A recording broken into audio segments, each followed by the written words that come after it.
Of the solution set for this system.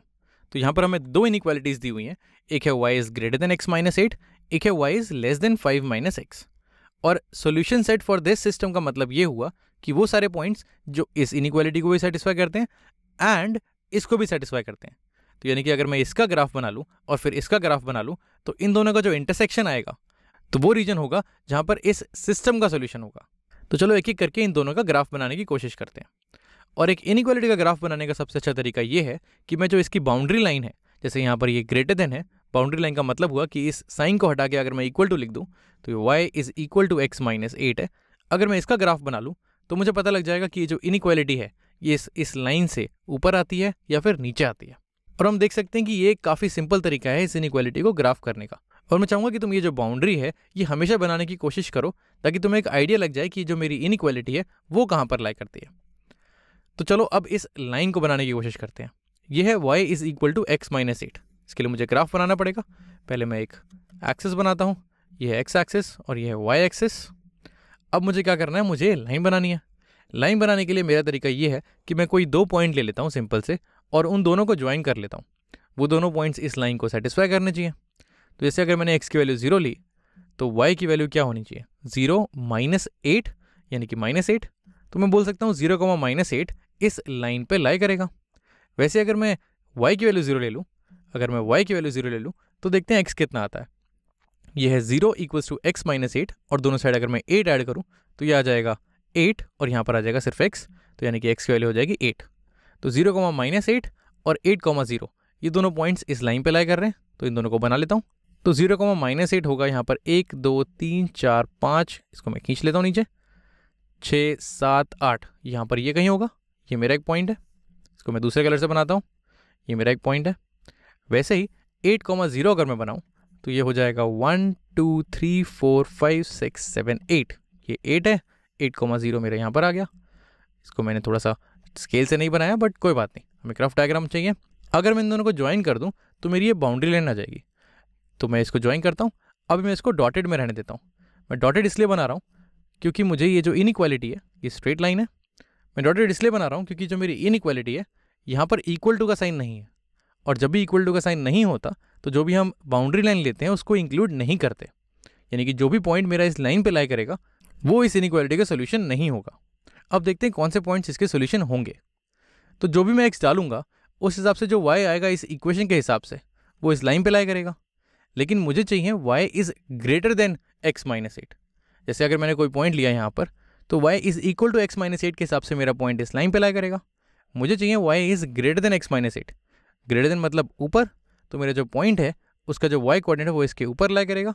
तो यानी कि मेरा पॉइंट यहाँ पर कहीं लाई करेगा इसके ऊपर, ये मैंने ऊपर बना दिया। वैसे ही मैं कोई भी पॉइंट लेता हूँ, मेरे जो y कोऑर्डिनेट है वो इसके हमेशा ऊपर लाई करेगा। तो यानी कि इस इनइक्वालिटी का जो सोल्यूशन है वो इस डॉटेड लाइन के ऊपर लाई करेगा। तो इसको अगर मैं पूरा शेड कर दूँ, तो ये मेरा सोल्यूशन हो गया, ये मेरा सोल्यूशन हो गया इस इनइक्वालिटी का। इसका सोल्यूशन मैंने बना दिया। वैसे ही अगर मैं दूसरा बनाना चाहूँ, ये है y is less than 5 minus x. इसको अगर मैं प्लॉट करना चाहूँ तो इसकी मुझे बाउंड्री इक्वेशन लिखनी पड़ेगी। इसकी बाउंड्री इक्वेशन हो जाएगी y is equal to 5 minus x. यहाँ पर अगर मैं x की वैल्यू 0 ले लूँ, तो ये मेरा x की वैल्यू 0 ले लूँ तो y आ जाएगा मेरा 5 माइनस 0 यानी कि सिर्फ 5। तो ये एक पॉइंट आ गया जो इस लाइन पे लाई करेगा। वैसे अगर मैं y की वैल्यू 0 ले लूँ तो मेरा x कितना आएगा, ये हो गया 0, और दोनों साइड अगर मैं x ऐड करूँ तो यहाँ पर आ जाएगा x, यहाँ पर आ जाएगा 5, तो यहाँ से मेरा पॉइंट आ गया 5। तो इन दोनों पॉइंट्स की मदद से मैं इस लाइन की इक्वेशन बना सकता हूँ, और इसको भी मैं डॉटेड बनाने की कोशिश करूँगा क्योंकि ये जो मेरी इनइक्वालिटी है यहाँ पर साइन मेरा लेस देन है। तो यानी कि जो मेरी जो बाउंड्री है उसको मुझे टच नहीं करना, उसके ऊपर या नीचे ही रहना है।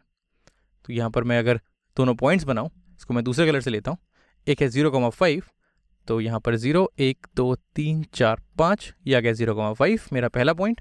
दूसरा है 5,0, तो यह 1 2 3 4 5 5,0 मेरा दूसरा पॉइंट आ गया। तो इन दोनों को अगर मैं ज्वाइन करूँ, मैं डॉटेड लाइन से ज्वाइन करता हूँ क्योंकि मुझे इस लाइन पे नहीं रहना, तो ये मैंने डॉटेड लाइन बनाई। अब मुझे देखना है कि अगर मैं x की वैल्यू जो भी डालता हूँ उस हिसाब से मेरा आउटपुट आता है 5 माइनस एक्स इस इक्वेशन में। जैसे मैंने कोई पॉइंट लिया यहाँ पर, इस पर मेरा आउटपुट आता है 5 माइनस एक्स, वो यहाँ पर आएगा। मुझे चाहिए y is less than 5 minus x, यानी कि मुझे इस लाइन से नीचे रहना है। वैसे अगर मैं इस पॉइंट को आगे पीछे छेड़ूँ, अगर इस पॉइंट को मैं हिलाऊँ, जैसे पॉइंट को मैंने यहाँ रख दिया, तो यहाँ पर मेरी वैल्यू आएगी, ये है मेरा 5 - x, मुझे चाहिए इसके नीचे, तो यहाँ मेरा सोल्यूशन होगा। तो यानी कि इस लाइन से नीचे जितना भी एरिया है वो मेरा सोल्यूशन होगा।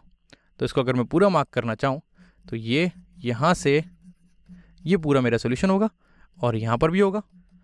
बेसिकली जहाँ पर भी मेरी लाइन होगी डॉटेड वाली, उसके नीचे मेरा इस इनइक्वालिटी का सोल्यूशन होगा। तो यहाँ पर मैंने ये वाली इनइक्वालिटी भी बना दी। अब मेरा काम ये है, मुझे ये देखना है कि ऐसा कौन सा रीजन है जहाँ पर इसका सोल्यूशन भी लाई करता है और इसका सोल्यूशन भी लाई करता है। यानी कि ऐसा कौन सा रीजन है जो ऑरेंज भी है और पिंक भी है। तो अगर मैं देखूँ तो ये वाला रीजन जो है, यहाँ पर जो ये रीजन है ये ऑरेंज भी है और पिंक भी है। तो इसको अगर मैं एक दूसरे कलर से मार्क करना चाहूँ, मैं इसको यहाँ से थोड़ा सा साफ़ करता हूँ, इसको यहाँ से थोड़ा सा साफ़ करता हूँ। इसको अगर मैं दूसरे कलर से मार्क करना चाहूँ, इसको मैंने थोड़ा सा हटाया यहाँ से, इसको मैंने अगर दूसरे कलर से मार्क किया, जैसे मैं इसको ये वाला ब्लू कलर लेता हूँ, तो ये जो मेरा रीजन है यहाँ पर मेरा इस इनइक्वालिटी का सोल्यूशन भी लाई करेगा और इसका भी लाई करेगा। तो यहाँ पर मैं बोल सकता हूँ कि ये जो ब्लू रीजन है ये मेरे इस सिस्टम का सोल्यूशन हो जाएगा। अगर मैं इस ब्लू रीजन के बाहर निकलता हूँ, तो जैसे अगर मैं ये वाला पार्ट देखूँ, यहाँ पर मेरी सिर्फ ये वाली इनइक्वालिटी सेटिस्फाई हो रही है, और अगर मैं ये वाला पार्ट देखूँ, यहाँ पर मेरी सिर्फ ये वाली सेटिस्फाई हो रही है, और ये जो चौथा पार्ट है यहाँ पर कोने में है, यहाँ पर तो मेरी कोई भी इनइक्वालिटी सेटिस्फाई नहीं कर रही। तो इन तीनों रीजन में मेरा सोल्यूशन लाई नहीं करेगा सिस्टम का। तो ये जो सिर्फ ब्लू वाला रीजन है यही सोल्यूशन होगा मेरे इस सिस्टम का।